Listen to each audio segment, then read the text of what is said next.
Selamat pagi, teman-teman. Senang sekali bertemu Selamat pagi, selamat ya pagi. setelah minal aidin wal faizin. Jadi kemarin saya kenyang banget itu makan opor, makan ketupat, kesenangan saya ya. Thank you banget, luar biasa gitu ya. Selamat buat teman-teman yang sudah merayakan hari kedua kemarin ya. Dan hari ini saya memasuki topik yang ke berapa ini? Keenam, keenam dari 7 topik setiap pagi, khususnya tanggal 19 sampai besok. Jadi topik yang pertama itu mengenai self-saturated, lalu Iron Cage of Self, yang ketiga Five Thread Software of the Mind, lalu tanggal 22 kemarin tentang originality and fake. Fake itu yang palsu, ready or not gitu ya. Kemarin baru saya membahas subconscious mind. Nah, ini bagi saya ini sangat penting sekali dan sangat dialami. Nah, hari yang keberapa ini? Yang keenam, hari ini markets are crazy.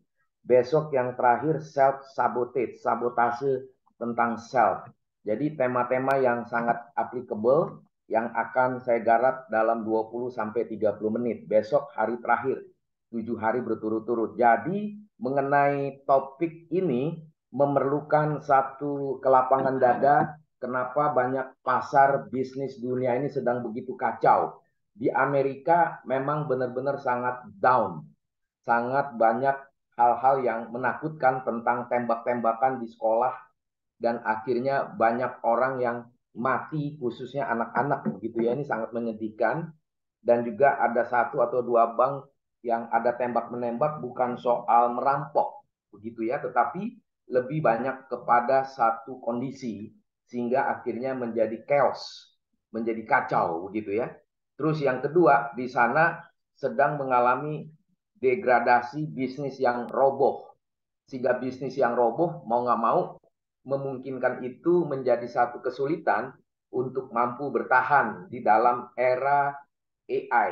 Kalau sudah masuk AI, itu memerlukan satu ketangguhan dan kesungguhan. Jadi hampir banyak, ini hari ke-6, hampir 5 hari berturut-turut itu, saya banyak menyinggung AI dan juga mengenai chat GPT.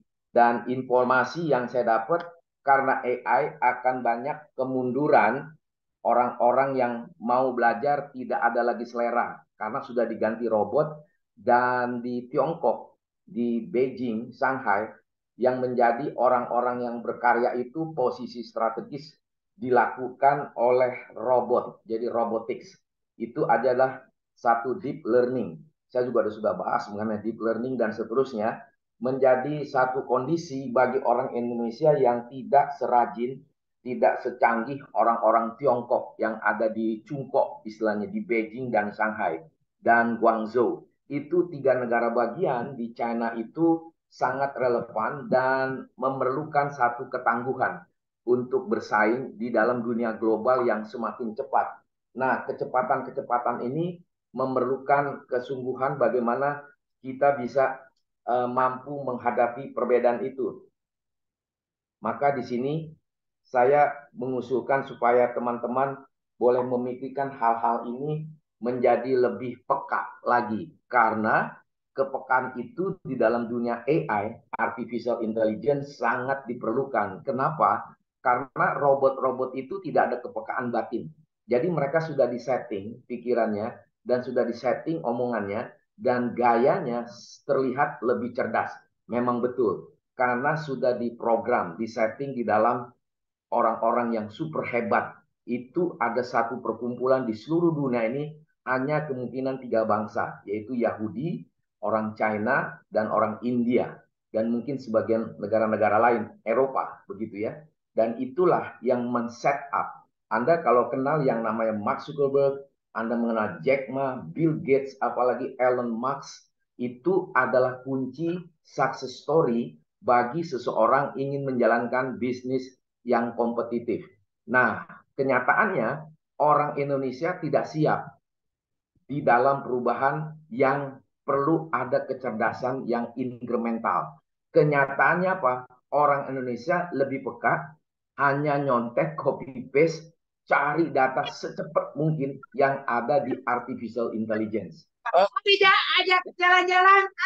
Jadi ada satu temuan teman-teman, setiap orang yang mau ceramah, orang yang mau mengadakan apapun dalam diri orang tersebut Nggak sebagai menunggu dulu. komentator, sebagai penceramah, tinggal lihat di AI, topiknya apa, nanti tinggal pencet, ada muncul puluhan subtopik-subtopik, dan kemungkinan ada gambarnya. Jadi pembicara itu hanya copy paste ngomong. Tetapi akhirnya karena seperti itu, yang sudah dialami oleh rekan, ternyata apa? Tidak ada kekuatan batin dan tidak ada kreativitas cara berpikir, cara berbicara yang disebut public speaking.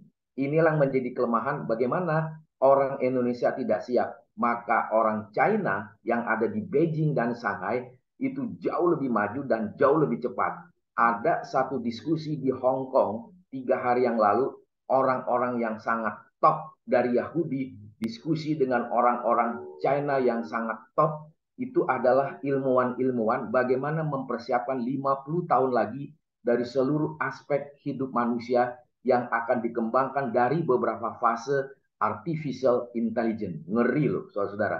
Ada yang bisa jadi negatif, ada yang jadi positif. Nah, bagi kita yang mau belajar peka, itu tidak akan goncang. Baik dalam bisnis, baik di dalam formasi-formasi apapun yang kita lakukan di kehidupan ini. Karena seperti saya sudah katakan beberapa hari ini, kita akan pindah ke planet Mars oleh Elon Musk dengan tim, semuanya khususnya dimulai orang-orang yang suka melihat games, lihat apa permainan dan apa yang terjadi oleh generasi Z yang masih umur 15 sampai 25-an itu dipersiapkan 2030 akan di brainwash, tanda kutip ya, akan di brainwash tentang filsafat hidup, tidak perlu agama, tidak perlu latar belakang hidup, yang perlu seberapa cerdas otak Anda. Nah, kalau nanti lolos akan dipindahkan pada tahun 2050. Sehingga 2050 perpindahan manusia ditargetkan 1 miliar dari bumi ke planet Mars. Tahun 2080 akan diberitakan, ditancap satu bendera di planet Mars bahwa the new era starting in planet Mars. Itu yang menjadi sesuatu yang menakutkan, dan ada satu expert yang saya dengar dari orang Amerika, abad ke-22 itu totally artificial intelligence, dan itu akan mengakibatkan seluruh hidup manusia di dunia akan kesepian, hanya orang-orang tua yang tidak mengalami kemajuan. Ini satu berita, bocoran-bocoran orang ekspertis ini ingin menggambarkan we should well prepare at any cost. Jadi kita harus siap dengan segala sesuatu perubahan yang sangat menakutkan. Seperti kemarin juga saya mengatakan, justru artificial intelligence menjadi satu berhala hidup yang menakutkan bagi orang yang malas, yang tidak mau berubah. Tapi kalau kita berpikir tajam, mau berubah, pasti kita tidak tergeser, kita mampu menaklukkan itu semua. Hal yang sangat negatif, bayangkan kalau robot-robot itu sudah sangat berkuasa, sudah sangat begitu antusias, akan jadi satu booster, kita menjadi satu komparasi, competition yang menakutkan, dan akhirnya banyak manusia tunduk kepada artificial intelligence di dalam konteks mengenai robot. Dan apa yang terjadi kalau robot itu.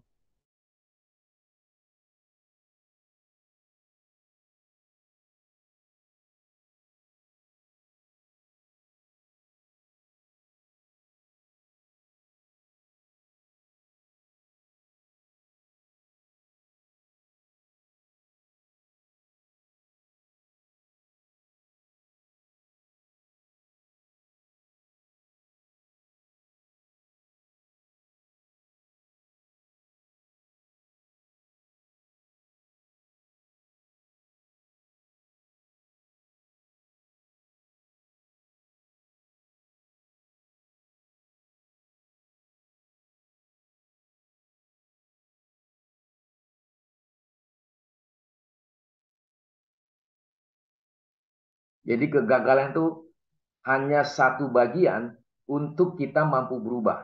Jadi failure is only the opportunity to more intelligently begin again. Ini seperti satu apa ya? Seperti seorang nabi di dalam zaman modern melihat kejadian di era postmodern. Karena di dalam era postmodern bisnis, postmodern life, itu tidak lagi memikirkan kebenaran itu apa. Jadi sesuatu yang kritikal, sesuatu yang kreasi, tidak ada sesuatu yang absolut. Tapi diberi kebebasan dan tidak ada sesuatu ketetapan yang harus dituruti, tidak ada pilihan. Maka di dalam postmodern itu dikatakan post-truth. Tidak ada lagi hal-hal yang bisa kita pegang dalam seluruh aspek hidup manusia.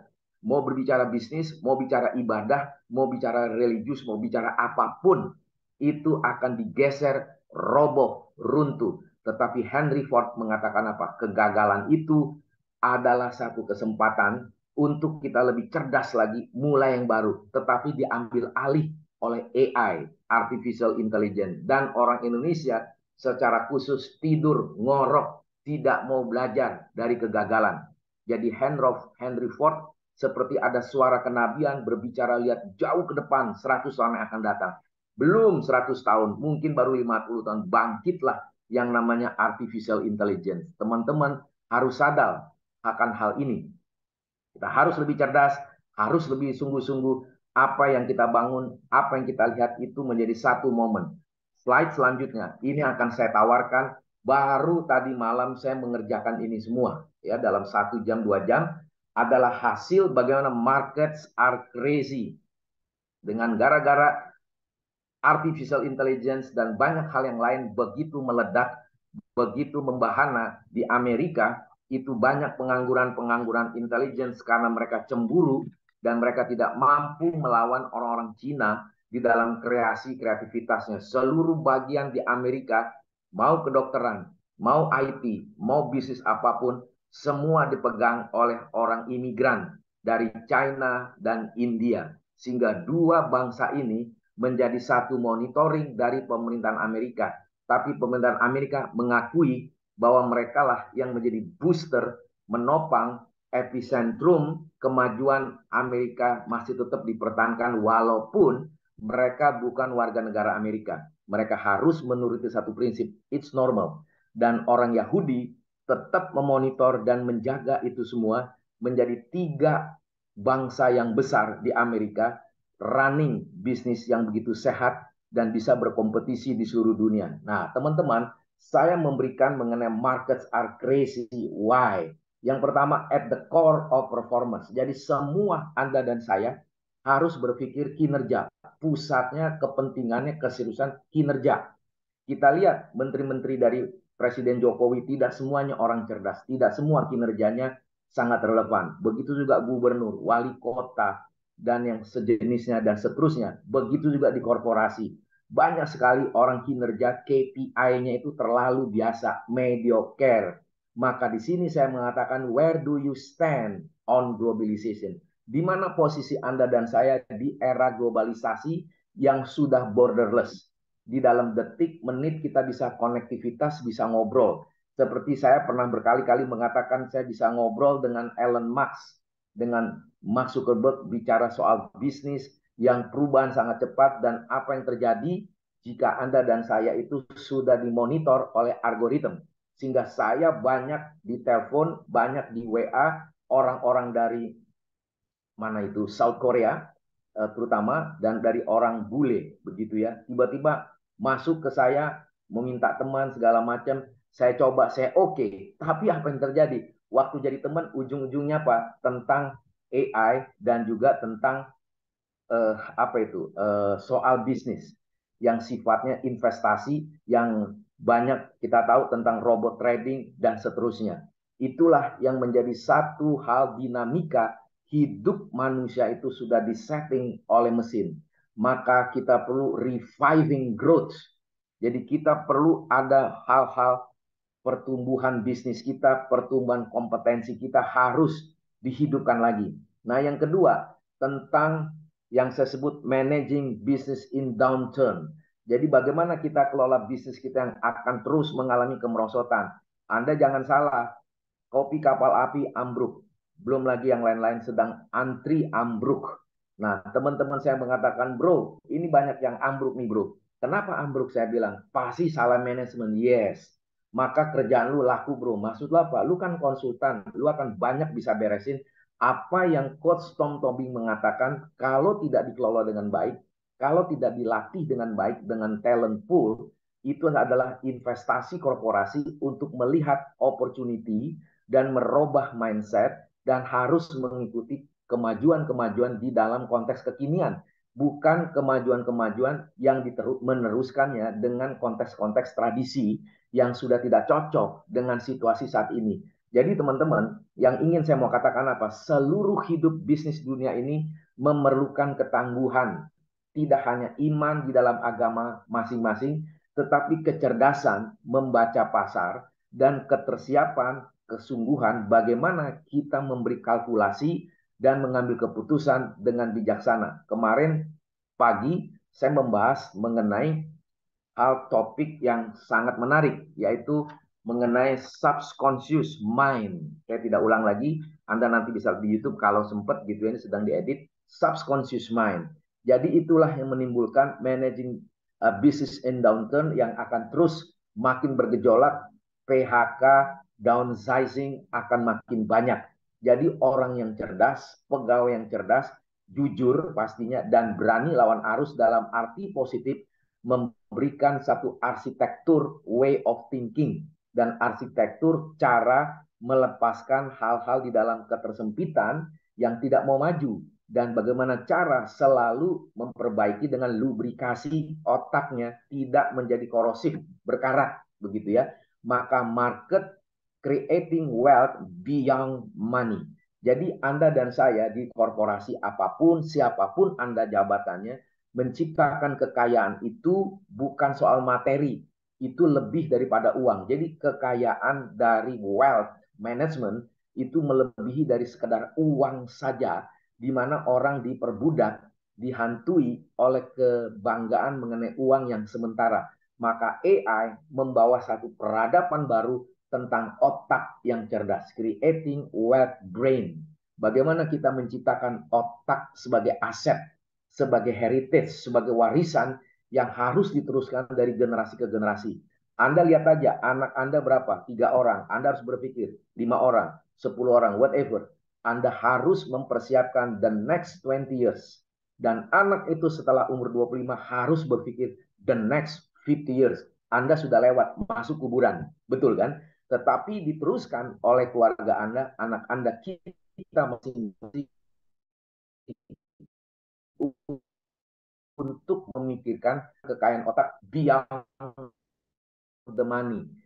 Jadi pada zaman postmodern, di zaman Elon Musk, investasi di dalam bank dan seterusnya.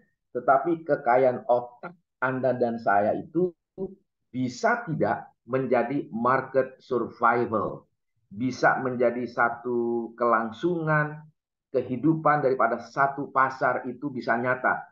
Nah, mengusulkan di sini ada 11. Yang pertama, keep cost down.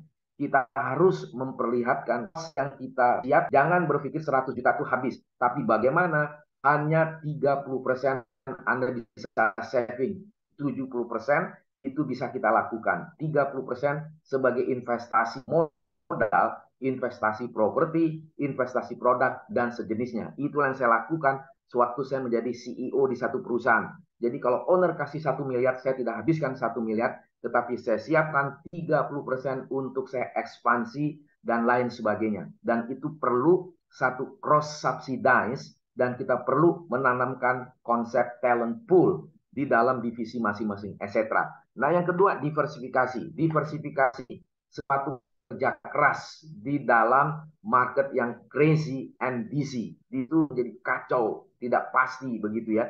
Maka diversifikasi satu hal yang harus mandatori, tidak boleh ditunda, tidak boleh dianggap enteng. Kalau tidak ada diversifikasi karena bosnya bodoh, bosnya tidak berani ambil resiko. Itulah ciri perusahaan yang tidak mau ekspansi, tidak mau mengembangkan sesuatu yang kreatif karena dia tidak tahu customer mau apa. Mereka tidak tahu market secara global mau apa. Jadi sebagai seorang pimpinan di korporasi apapun, di pendidikan apapun, segala macam, harus membaca tren pasar di era postmodern. Yang ketiga, to launch something new need a good plan. Jadi segala sesuatu yang kita meluncurkan, hal-hal yang baru, kita harus punya good plan, rencana yang bagus, strategic planning. Saya baru membahas itu satu korporasi, bagaimana strategic planning di dalam workshop, dia bisa melihat dalam 5 tahun. Lalu saya bilang, rubah. Tidak perlu lagi 5 tahun, strategic planning itu 1 tahun. Sehingga 1 tahun kita lewatin, kita lihat lagi 1 tahun ke depan. Karena tidak ada sesuatu yang pasti. Market crazy and busy. Pasar makin gila dan tidak pasti, perubahan-perubahan itu begitu dinamis. Yang ketiga, evaluate customer. Seperti saya katakan, kita harus sering ke pasar. Apa yang terjadi, apa yang jadi kebutuhan. Pengaruh-pengaruh apa? Pengaruh politik, pengaruh sosial, pengaruh musik, pengaruh sosial media, dan segala macam itu begitu menghijab, menghujam seluruh dunia. Tidak ada lagi yang bisa menghalangi. Kita bisa saja nyanyi lagu Indonesia Raya. Bisa saja kita menghormati bendera kita. Bisa saja mengikuti agama kita masing-masing di satu negara apapun. Tetapi sesungguhnya orang itu dibentuk oleh medsos kita masing-masing. Coba aja perhatikan anak kita. Perhatikan diri kita sendiri. Di dalam medsos kita cari apa sih? Kita melihat YouTube apa sih? Kita mendengarkan musik apa sih? Semuanya itu jauh berbeda waktu kita ketemu face to face.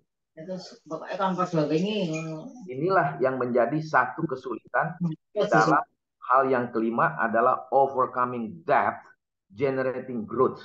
Jadi bagaimana kita bisa membayar, melunasi, dan hal-hal ini bisa kita mengatasi hutang satu korporasi.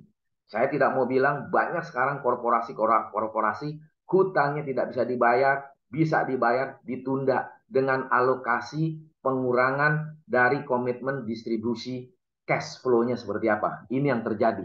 Dan itu banyak, saya tidak membocorkan lagi, meeting-meeting dari bank-bank besar di satu kota, di satu tempat hanya yang sangat khusus, tidak lebih dari 15 orang. Mereka membuat satu strategi, membuat korelasi, konektivitas kepada seluruh dunia, khususnya kepada negara cungkok yang super kaya. Apa yang dia tidak punya? Kepada Amerika yang super cerdas, bermain strategik bisnis, dan seterusnya. Nah, hal yang keenam, think like an entrepreneur wherever you are.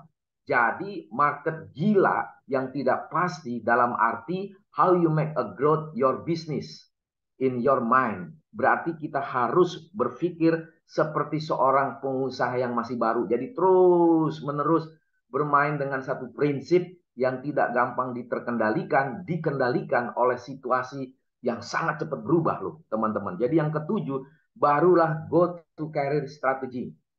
Jadi 1 sampai 6, kalau kita sudah melihat, kita buat satu arsitektur strategik yang very simple dengan situasi yang tidak menentu, baru kita membuat strategi karir bisnis kita bagaimana, strategi karir pribadi kita di korporasi bagaimana, dan seterusnya.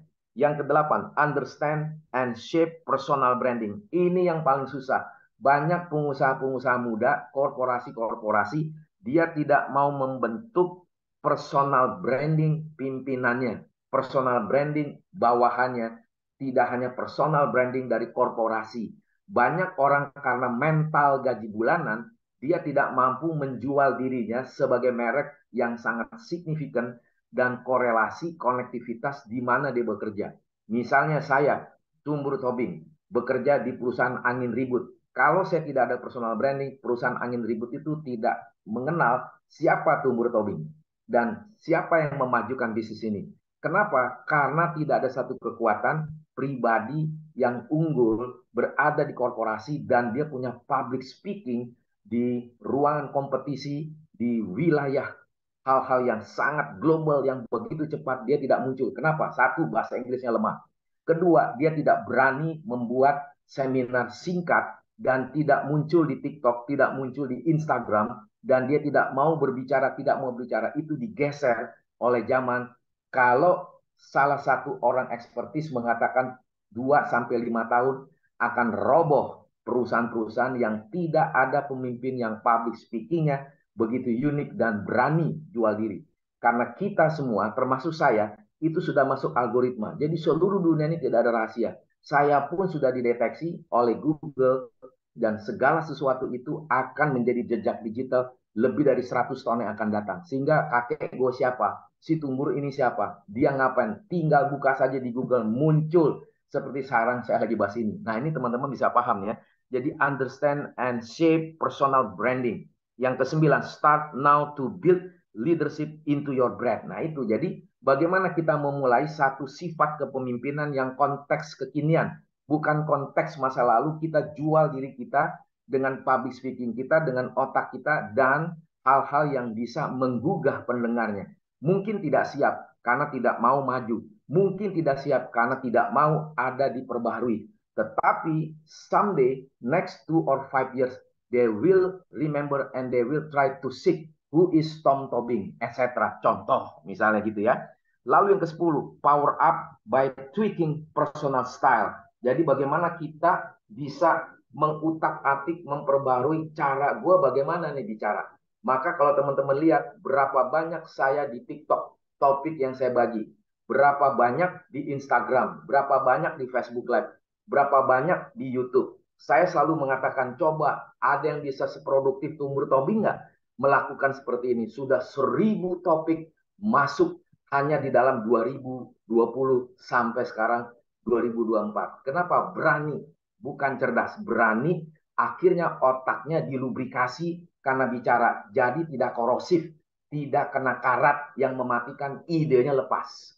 Dan yang terakhir di sini yang ke-11, network is a vital lifelong resource. Jadi network itu sesuatu yang sungguh halal dan tidak bisa ditunda, dan itu menjadi DNA, menjadi jiwa seseorang yang ingin maju, yang dihargai bukan dengan ngamuk-ngamuk, tapi kreativitas, pikirannya dilubrikasi sehingga mampu bersaing. Nah, itu dulu teman-teman yang saya mau bagikan. Besok saya akan membahas self sabotage, sabotase pribadi. Ini menjadi satu topik terakhir besok, dan kita akan menemukan sesuatu yang ajaib, dan kita ada kelegaan, dan kita mampu mengatakan kita siap bertarung dengan artificial intelligence at any corner of life. Okay, thank you, Dance. Goodbye.